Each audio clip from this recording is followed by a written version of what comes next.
오늘날 이 세상은 분명 많은 부분 이전보다 발전하고 편리해졌지만 삶의 만족지수는 점점 낮아진다는 소식과 나의 주변을 비교하며 스스로 힘들게 하는 모습을 어렵지 않게 보고 듣게 됩니다. 삶의 만족지수가 낮아진다는 것은 많은 사람이 불만족한 삶을 산다는 것인데, 이 세상은 오히려 불만족한 삶을 살아야 만족을 위해 애를 쓰게 될 것이고, 이것이 내 인생과 세상을 발전시킨다고 외치며 만족하지 않는 인생을 옹호하기도 합니다. 우리의 삶의 기쁨을 누리기보다 포기하고 좌절할 일들이 더 많이 놓여 있는 것 같고, 내 인생을 만족함으로 산다는 것은 꿈과 같은 일로 여기며 없으면 없는 대로 낙심과 좌절 속에 근심과 걱정을 안고 그 삶 가운데 불평만 늘어가며, 또한 있으면 있는 대로 그 욕심은 끝이 없어서 그 속에 만족함을 누리지 못하는 모습은 이 세상뿐만 아니라 신자에게도 나타나는 모습입니다. 이러한 시 속에 본문의 사도 바울은 우리의 현실을 뛰어넘는 꿈 같은 일이 가능하다고 말합니다. 오늘 사도 바울의 삶이 정말 만족스럽고 기쁨이 넘치는 삶이었는지는 오늘 현재 그가 처한 상황이 옥에 갇혀 있다는 것만 봐도 이 기쁨과 만족과는 멀게 보입니다. 이에 더 나아가 심지어 복음 전파의 사명을 받아 한 가지만 바라보며 살았는데, 억울하게 옥에 갇혀 힘든 시간을 통과하는 중에도 이 기쁨과 만족을 빌립보교의 성도들을 향해 외칩니다. 어떻게 외치고 있습니까? 옥에 갇힌 상황에서 크게 기뻐하고 나는 자족한다라고 말하면서 심지어 모든 것을 할 수 있다라고까지 외칩니다. 오늘 본문을 중심으로 이 복음 사역에 동참하는 이들이 어떠한 어려움에도 큰 기쁨과 만족의 은혜를 누릴 수 있는 이 이유가 무엇인지를 함께 생각해보며 은혜를 나누고자 합니다. 이에 대해 먼저 복음 사역을 위해 성도들이 보인 관심과 사랑이 이 복음 사역의 큰 기쁨의 이유가 됩니다. 오늘 본문 10절의 말씀을 함께 봉독하겠습니다. 시작. 내가 주 안에 있어 크게 기뻐함은 너희가 나를 생각하던 것이 이제 다시 싹이 나미니 너희가 또한 이를 위하여 생각은 하였으나 기회가 없었느니라. 아멘. 오늘 사도 바울은 본절을 시작하며 빌립보 교회 성도들을 향해 내가 주 안에서 기뻐한다 라고 말을 합니다. 이 문장을 보면 이전에 느꼈던 기쁨이 현재까지 지속된 상태임이 나타납니다. 이에 더 나아가 크게 라고 하는 이 부사로 기쁨의 정도를 표현합니다. 매우, 또한 격렬하게 라는 의미의 이 단어는 신약성경 중 본문에 유일하게 사용됐는데, 오늘 사도 바울이 느낀 기쁨의 깊이를 심화시켜주고 있습니다. 무엇보다 이 기쁨은 주 안에서 이루어져서 이 기쁨의 출처가 세속적 측면이 충족된 것에 있지 않고 예수 그리스도와 바울의 연합과 관계 안에서 이루어진 신자만이 누릴 수 있는 기쁨임을 알 수 있습니다. 이러한 기쁨의 원인은 너희가 나를 생각하던 것이 이제 싹이 다시 나기 때문이었는데, 옥에 갇힌 사도 바울을 생각하고 돕고자 했던 마음을 말합니다. 이는 이전에 빌립보 교회가 사도 바울에게 보내던 재정 지원이 어떤 이유로 한동안 단절되었지만, 오늘 본문에서 에바브로 디도를 사도 바울이 지금 현재 갇혀 있는 옥으로 보냄으로 이 빌립보 교회의 지원이 이제 다시 시작된 것을 두고 한 말입니다. 이에 대해 눈여겨볼 것은 오늘 사도 바울의 기쁨의 직접적인 원인을 이 빌립보 교회 성도들의 선물로 돌리고 있지 않다는 사실입니다. 물론 바울은 복음을 선포하고 얻게 된 여러 동역자들과 또한 많은 신실한 교회로부터 물질적 지원을 받을 수 있는 권한을 갖고 있었지만, 사도 바울 스스로 텐트를 만드는 노동을 하며 생계를 이어나가는 편을 택하고 이러한 모습을 고집해 나갔습니다. 이러한 나름의 원칙은 그의 사도권을 의심하는 탐욕을 채우는 수단으로 여긴다는 여러 사람들의 비난을 방지하고자 했던 것이고, 많은 사람들에게 모범을 보이기 위해서였음이 사도 바울이 쓴 고린도 전후서와 또한 이후에 쓴 데살로니가 전후서를 통해서도 확인을 할 수가 있습니다. 물론 예루살렘에 있던 빈곤한 자들을 돕기 위해 많은 교회에 물질을 요구하는 데는 조금도 주저하지 않았지만, 나 스스로를 위해 요구하는 경우는 없었습니다. 모든 상황을 함께 생각해 볼 때 오늘 사도 바울이 기뻐했던 직접적인 원인을 물질을 받았기 때문이 아니라, 어떠한 선물을 받았기 때문이 아니라 성도들의 선물이 예시해 주고 있는 것, 그에 대한 성도들의 배려와 그를 돌봐주려는 마음에 있던 것입니다.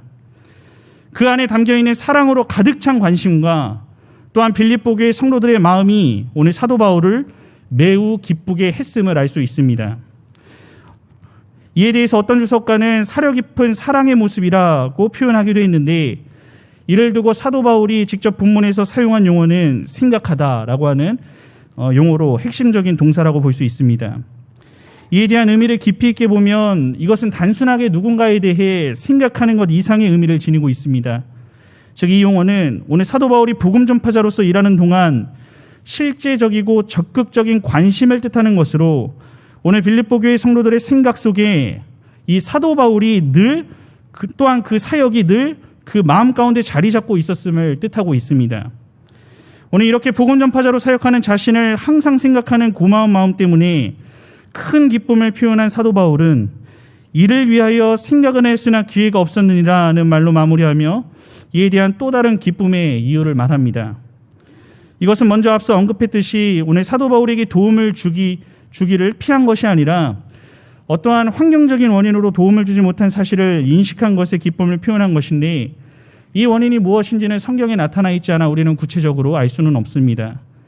이에 대해 중요한 것은 빌립보 교회 성도들이 항상 사도 바울을 생각했다는 것이고, 또한 도울 수 있는 기회가 주어짐과 동시에 그 일을 진행하고 동참했다는 사실과 그 행함 안에 담겨있는 마음이 사도 바울의 큰 기쁨의 원인이었다는 사실입니다. CCM 찬양 중 누군가 널 위하여 라고 하는 이 제목의 찬양을 아마 많은 분들이 알고 있을 것입니다. 삶에 지쳐 기도조차 나오지 않고 눈물이 빗물처럼 흘러내리는 힘든 상황에 놓일 때 누군가가 나를 위해서 기도해 준다는 찬양의 가사는 이와 같은 상황에 놓인 많은 신자에게 힘과 위로를 주었습니다. 이 노랫말의 가사는 1차적으로 예수님께서 우리를 위해 기도하고 있다는 내용을 담고 있지만, 이 땅에서 나를 위해 기도하는 누군가가 있다는 것으로도 이해할 수 있습니다. 이는 우리의 경험으로 알고 있듯이 누군가를 위해서 기도하고자 할 때 이는 상대방을 향한 진실된 마음과 관심이 전제되어 있을 것입니다. 누군가가 나를 위해 내 상황과 형편을 생각하고 또한 내 상황에 관심을 가지고 응원하고 있다는 사실은 이 소식을 들은 당사자에게 분명 위로와 힘이 될 것임이 분명합니다. 오늘 이렇게 내가 하는 누군가를 위해 진정 어린 관심과 또한 기도가 힘이 된다면, 오늘 사도 바울과 같이 먼 타국에 나가 우리와 같은 사명을 지고 복음을 증거하는 선교사님들은 어떠하겠습니까? 우리 교단의 많은 선교사님들도 알지 못하는 많은 성도들이 내가 감당하고 있는 일을 위해 깊은 관심과 애정을 가지고 나를 위해 끊임없이 생각하며 기도한다는 것을 알 때 이 사실 앞에 분명 큰 힘과 위로가 될 것입니다. 이러한 사실은 잠시 한국에 머물며 많은 선교사님들이 우리 경양교회 성도님들의 기도와 후원으로 늘 힘을 얻고 감사하다는 인사를 많이 들었던 것으로도 알 수가 있습니다. 이는 무엇보다 요즘 들려오는 선교제를 향한 기도의 내용은 우리의 관심과 사랑 안에 구체적인 기도를 더욱 필요로 하고 있음을 알게 합니다.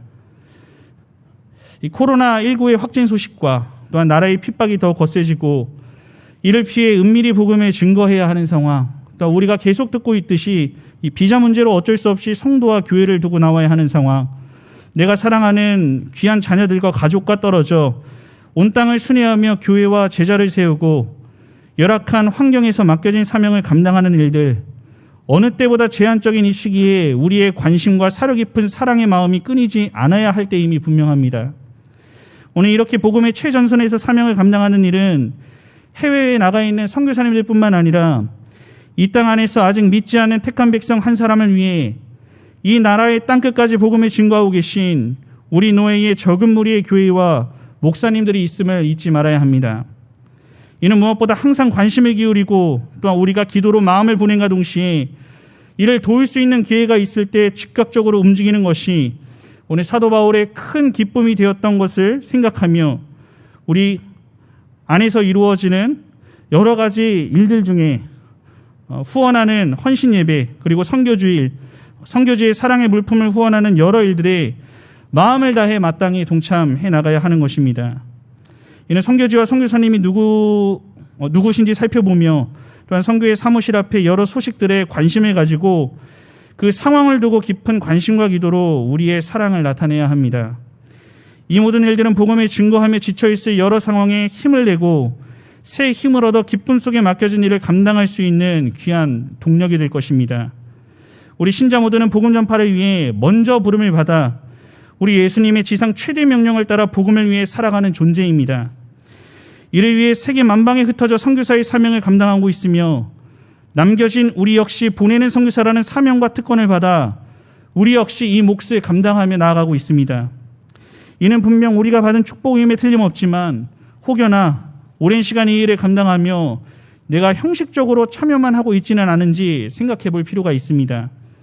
내가 3대 후원회원으로 선교회비와 미래의 복음전도자를 위한 또한 별들의 학교와 신대원 회비를 내고 있다는 것 자체로 만족하지 마시고 그 안에 담겨있는 상황과 형편에 관심과 또한 사려 깊은 사랑이 동반되고 있는지 살펴보시기 바랍니다. 이 상황에 따라 함께 기도하며 또한 기쁜 일이 있을 때 함께 기뻐하고 슬픔이 있을 때 함께 슬퍼하며 위로하는 모습이 나타나야 할 것입니다. 오늘 사도 바울이 옥중에서도 크게 기뻐하며 힘을 낼 수 있던 것이 이것은 단순히 후원을 받은 것 때문이 아니라 그 안에 담겨있는 성도들의 배려와 또한 잊지 않는 사랑의 마음이 있었음을 알아야 합니다. 이것은 중간에 어쩔 수 없이 후원할 수 없을 때에도 이 일을 늘 염두에 두고 기회가 났을 때 바로 실행에 옮긴 그 헌신된 마음이었음을 기억하고 어떤 상황에서도 복음 전파를 위한 여러 일들의 관심과 사랑의 마음을 늘 간직하시고 나타내므로 큰 기쁨을 전달하는 성도님들이 다 되시기를 간절히 바랍니다. 둘째로 예수 그리스도와 연합된 신자가 주님의 능력을 의지한 것이 만족의 이유가 됩니다. 오늘 보면 11절에서 13절의 말씀을 함께 봉독하겠습니다. 시작. 내가 궁핍함으로 말하는 것이 아니니라. 어떠한 형편이든지 나는 자족하기를 배웠노니 나는 비천에 처할 줄도 알고 풍부에 처할 줄도 알아. 모든 일 곧 배부름과 배고픔과 풍부와 궁핍에도 처할 줄 아는 일체의 비결을 배웠노라. 내게 능력 주시는 자 안에서 내가 모든 것을 할 수 있느니라. 아멘. 앞서 사도 바울이 빌립보 교회 성도들의 도움 때문에 기뻐하지 않았음을 살펴봤는데 11절을 시작하면서 내가 궁핍함으로 말하는 것이 아니다라고 하는 말을 통해서도 확인을 할 수가 있습니다. 이 말은 나는 너희가 나를 도와준 것을 매우 기쁘게 생각하지만 내가 궁핍해서 너희의 도움을 필요로 하고 있었기 때문에 그렇게 말하는 것이 아니다라고 하는 의미입니다. 이에 대해 사도 바울은 어떻게 이런 말을 할 수 있었습니까? 이에 대해 말하길 배운 것이 있기 때문이라고 주장합니다. 이 배움의 내용은 어떠한 형편에든지 자족하는 일이었습니다. 오늘 본문에서 형편은 사도 바울을 둘러싼 모든 환경을 포함하여서 내가 처해 있는 상황이 무엇이든지로 해석할 수가 있습니다. 이에 자족한다고 했는데 넉넉하고 충분한 상태를 의미하며 이 당시 스토아 철학의 모토이기도 했습니다. 이 시기 스토아 철학자들은 내 의지의 힘으로 환경을 극복하고 어떠한 환경도 자기 스스로 감당할 수 있다고 많은 사람들에게 알렸습니다. 즉 내면은 외부의 환경이나 사람에 의해 영향을 받지 않는다는 것입니다. 이에 대해 사도 바울은 스토아 철학자들의 보편적 인식과는 다르게 이 자족의 근거를 주 예수 그리스도의 능력을 아는 것으로 시작을 합니다. 오늘 사도 바울은 비록 물질적으로 궁핍한 상황에 처할지라도 예수 그리스도께서 주시는 지혜와 지식의 모든 보화가 감추어져 있는 그 그리스도를 알고 있었고 또한 사람의 마음으로 생각할 수 없는 것들을 성도들에게 주려고 예비하고 계신 그 그리스도를 알고 있었기에 언제 어느 때든지 예수 안에서 자족할 수 있었던 것입니다. 무엇보다 이를 배웠다고 말하듯이 이전에 살아온 행동이나 경험을 통해 습득하고 체득한 것에 근거하여 예수 그리스도의 부활과 권능과 그 고난에 참여하는 여러 경험들을 통해서 나는 더 이상 외적 환경에 영향을 받지 않는 사람이 되었음을 어떤 형편에든지 자족하기를 배웠다라고 말하는 것입니다. 이는 실제로 사도 바울의 자족은 비천에 처하거나 풍부에 처해도 그 환경에 일희일비하거나 연연하지 않는 데서 오는 것임을 알 수 있습니다. 이 세상 사람들이 삶의 풍요의 목표를 두고 살아가는 것과는 달리 오늘 사도 바울은 이런 외적인 환경이 크게 중요하지 않았습니다. 오직 예수 그리스도를 알아가는 지식과 그의 고난의 십자가를 짊어지려는 순교자 정신으로 살아온 사람이었기 때문에 오늘 그가 처한 환경은 그를 주장하게 만드는 요인이 될 수가 없었던 것입니다. 이어지는 마지막 13절은 이 모든 것이 내 힘이나 능력으로 인한 것이 아니라 하지 않고 나의 배후에 역사하시는 예수 그리스도의 능력으로 모든 일이 가능했다고 말을 합니다. 이 능력으로 내가 모든 것을 할 수 있느니라고 했는데, 이 말은 과거에도 현재에도 미래에도 항상 그러하다는 의미를 담고 있습니다. 흔히 이 구절을 오해하여 사용하는 것과 같이 우리에게 초월적인 어떤 힘을 발휘해서 시험이나 취업에 성공하고 어떤 일이든 다 이룰 수 있다는 말이 아닙니다. 성경은 문맥을 함께 보고 이해하는 것이 중요한데, 이 구절은 어떤 환경에서도 기쁨으로 적응할 수 있다는 의미, 즉 자족과 관련된 표현입니다. 오늘 사도 바울은 어떤 환경에서도 나 자신에게 주어진 일을 감당할 수 있는 것은 나에게 능력을 주시는 자와 함께 연합하여 있기 때문임을 밝히므로 모든 성도들로 하여금 이 전적으로 절대적인 힘의 근원이신 예수 그리스도를 의지할 것을 강조한 것입니다. 우리 인생을 두고 배움의 학교라는 말이 있습니다. 인생을 통해 삶으로 경험하는 여러 일들은 우리가 살아가며 지식이 알려주지 않는 많은 것들을 가르쳐주는 산 스승입니다. 이는 여러 가지 인생의 경험은 좋은 것이든 나쁜 것이든 미래의 나에게 유익을 가져다 줄 때가 참으로 많습니다. 이는 아프리카 선교를 개척한 리빙스톤의 삶도 마찬가지였습니다. 이 스코틀랜드의 작은 도시에서 태어난 그의 부모는 아주 가난한 장사꾼이었습니다. 이 리빙스톤은 형편이 좋지 못해 학교도 다니지 못하고 또한 방직 공장에 다니는 어려움이 있었지만 이러한 상황에서도 틈틈이 글을 익히며 공부를 이어갔습니다. 월급은 어머니께 다 드리고 적은 용돈을 받아 책을 사서 남들이 다 잠드는 초를 밝히고 책을 읽었다고 합니다.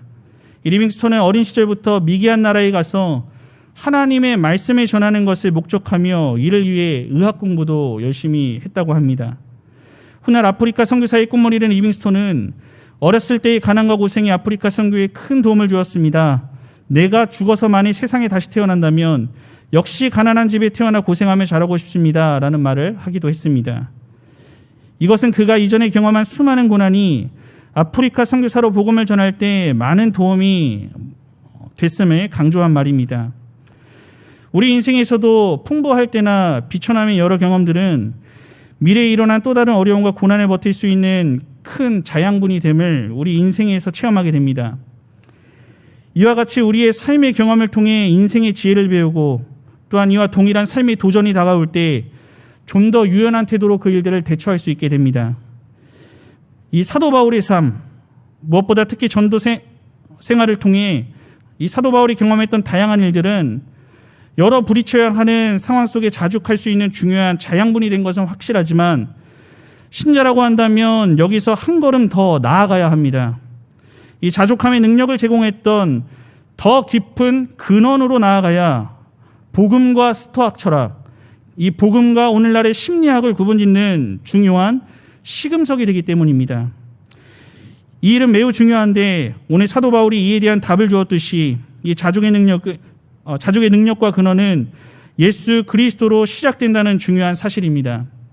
인간 스스로 정신적 수양이나 의지로 자족함에 이룰 수 없음을 알아야 합니다. 이 세상의 처세술과 심리학은 인간 스스로를 의지하는 독립적인 자족을 말하지만 우리의 복음이 말하는 자족은 예수 그리스도를 의지하는 의존적인 것으로 시작함을 알아야 합니다. 이렇게 예수 그리스도를 의지할 때 그분이 주시는 능력으로 자족함을 얻은 모습은 이 세상의 많은 사람들과 분명 구별되는 모습입니다. 이는 비천함에 처한다 해도 지나치게 염려하거나 세상 앞에 비굴하지 않고 풍부하게 되어도 많은 사람들 앞에 자만하거나 타락하지 않는 삶을 살아가게 됩니다. 왜냐하면 나에게 능력 주시는 자 안에서 그 모든 상황을 지배할 수 있는 능력을 갖기 때문입니다.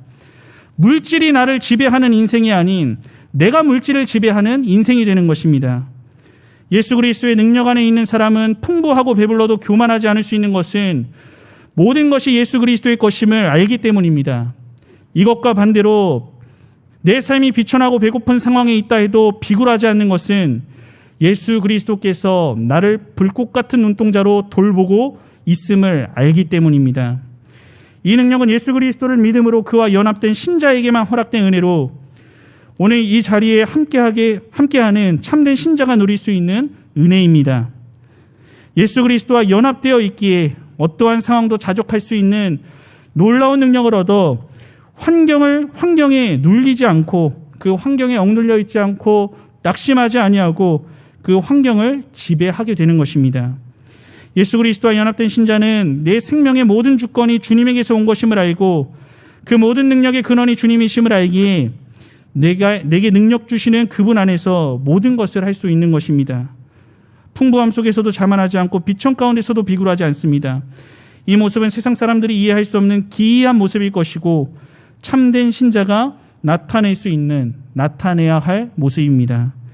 어떤 상황에서도 예수 그리스도를 믿는 믿음 안에서 그의 능력을 의지하며 위로부터 오는 자족의 은혜를 누리며 환경에 쉽게 동요하고 지배당하거나 많은 인생의 불안과 초조함 속에 신앙 상태도 급변하는 것이 아닌 예수 그리스도를 더욱 의지하며 내게 주시는 자족의 은혜를 체득하고 살아가시기를 간절히 바랍니다.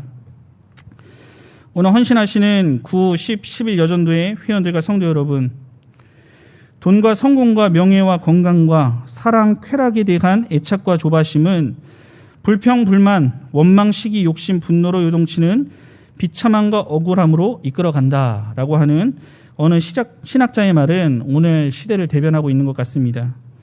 앞서 열거한 돈, 성공, 명예 등은 어느 한 지점에 만족하지 못하고 더 많고 더 좋은 것을 갈망하며 불평하고 욕심을 부리는 것이 인간 내면 깊이 담겨있는 모습입니다.